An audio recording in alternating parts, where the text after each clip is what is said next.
Remue ménage. Bienvenue dans votre émission Remue ménage. Nous voilà au jeudi 5 mai. Un trésor, un repos et un renouveau. Lisons Matthieu 13, le verset 52. Matthieu 13, verset 52. Et il leur dit, c'est pourquoi tout scribe instruit de ceux qui regardent le royaume des cieux est semblable à un maître de maison qui tire de son trésor des choses nouvelles et des choses anciennes. Pour quelles raisons utilisez-vous les dons que Dieu vous accorde tout au long de la semaine?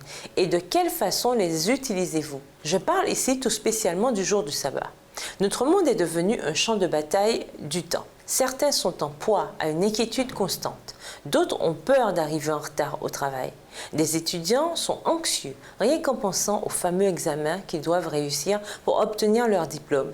Nous nous dépêchons de rentrer à la maison pour ne pas manquer notre émission de télévision préférée. Avec le développement de la technologie mobile, certains passent des heures sur Facebook, Instagram et Twitter. Malheureusement, cette réalité affecte notre façon d'observer le sabbat.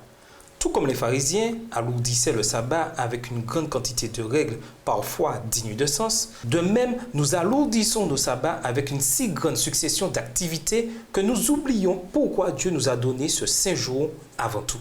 Et pourtant, Dieu désire passer le sabbat avec nous de façon personnelle et unique.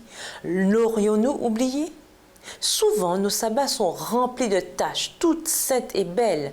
Malheureusement, ces activités qui remplissent notre ordre du jour nous vident de l'esprit du Christ. Présentation, réunion à n'en plus finir, répétition. Cette routine nous donne rarement le temps d'avaler notre repas. Vite, il faut courir pour ne pas manquer notre rendez-vous suivant. Au cœur de cet emploi du temps surchargé, Jésus n'a plus aucune occasion de s'entretenir avec nous.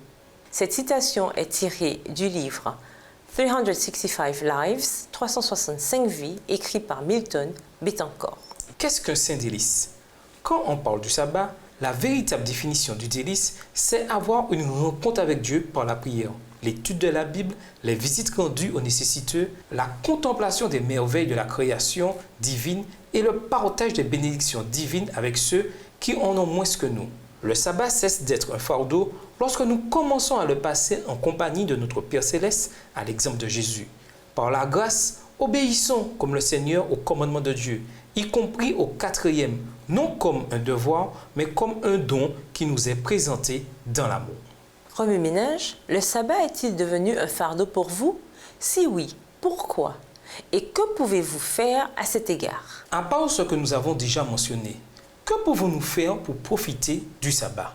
Au revoir. Et à demain si Dieu veut. Remue ménage.